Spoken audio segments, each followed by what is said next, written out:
शिवाजी महाराज की जय.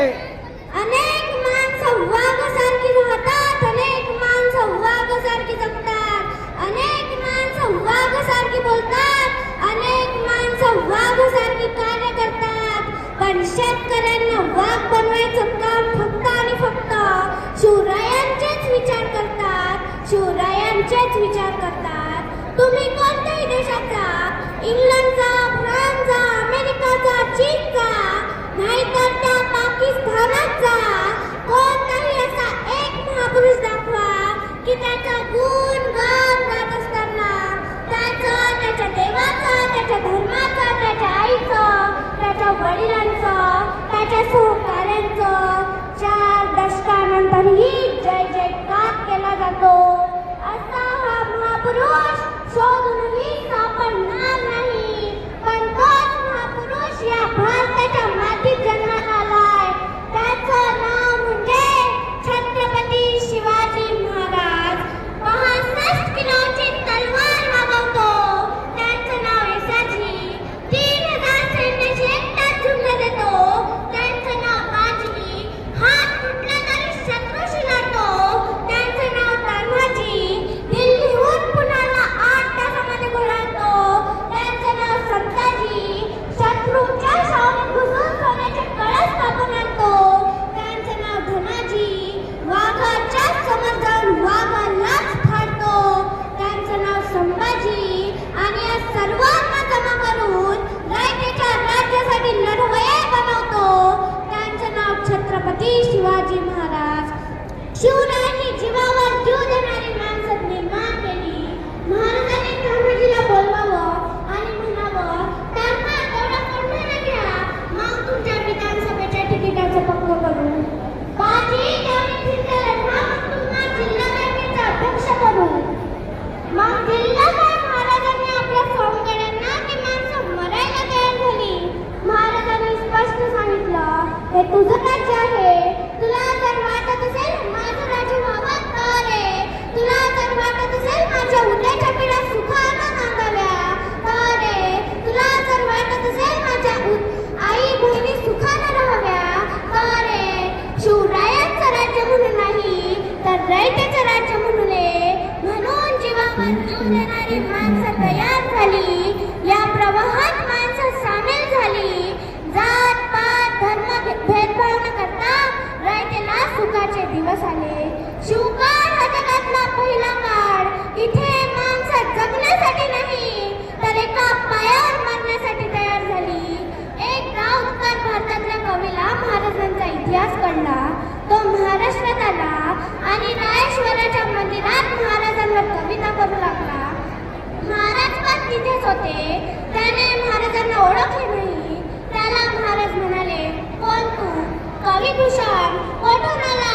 उत्तर भारतातून. कशासाठी?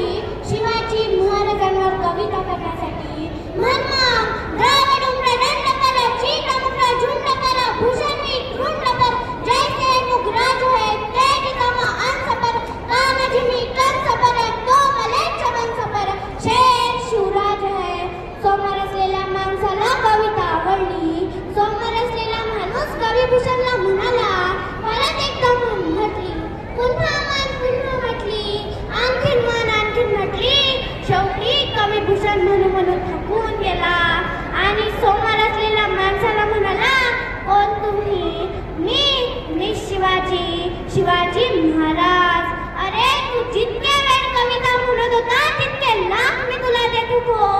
कशाला कविता बंद केली? त्यावर कविभूषण म्हणाला, महाराज मी लाख कमवण्यासाठी नाही आलो. तुमचा लाख मोलाचा सहवास मिळावा म्हणून आलो. म्हणून महाराजांनी कवी लेखक अशा प्रत्येक क्षेत्रातल्या कलाकारांची कदर केली. म्हणून रयतेचे राज्य निर्माण झाले. आजकाल आपली परिस्थिती काय झाली? घरापुढची तुळशी गेली, घरातली माणसं आळशी झाली. घरापुढचा सडा गेला, घरामध्ये राडा झाला. घरापुढची रांगोळी गेली, घरातली माणसं रंगोळी झाली.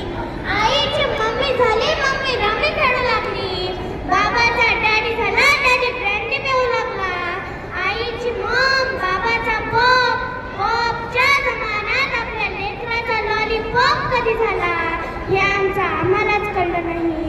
शिवाजी महाराजांची जयंती आली की मराठ्यांनी साजरी करायची.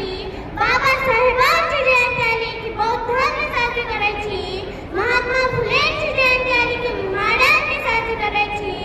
अण्णाभाऊ साठेंची जयंती आली की मातंग समाजाने साजरी करायची.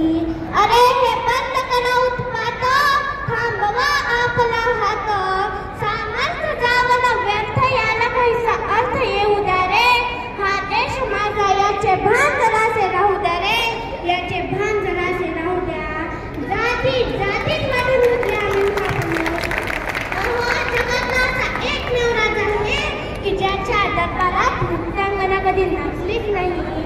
माझी जाऊ सांगतात स्त्री ही आपल्या देवाऱ्यातील देवता आहे. आणि छत्रपती शिवाजी महाराज स्वतः सांगतात स्वराज्यातली प्रत्येक स्त्री ही आई बहिणी समान वागल्या गेली पाहिजे. पण आजच्या मावळ्यांनी दाढी मिशी वाढवली, डोल पिढीच्या वरती गाणे वाजवायला सुरू केले. मुन्नी बदनाम झाली, शीला जवान झाली, पिंकी पैसे वाली झाली. चक्रा चक्रा चक्रा नकरा नकरा नकरा शांताबाई, ढिंगणांची कणान शांताबाई. आता शांत झाली, कांत झाली. आता कुणाचं नाव? आला बाबूराव, आता आला बाबूराव. अंधार असला तर दिवा पाहिजे. माझ्या महाराष्ट्राच्या मातीत एक शिवबासारखा युवा पाहिजे, एक शिवबासारखा युवा पाहिजे. धन्यवाद.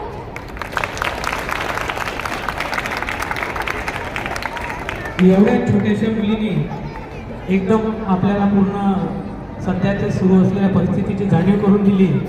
यानंतर मणिबाई गुजराती हायस्कूलतर्फे एक शेवटचं गीत जे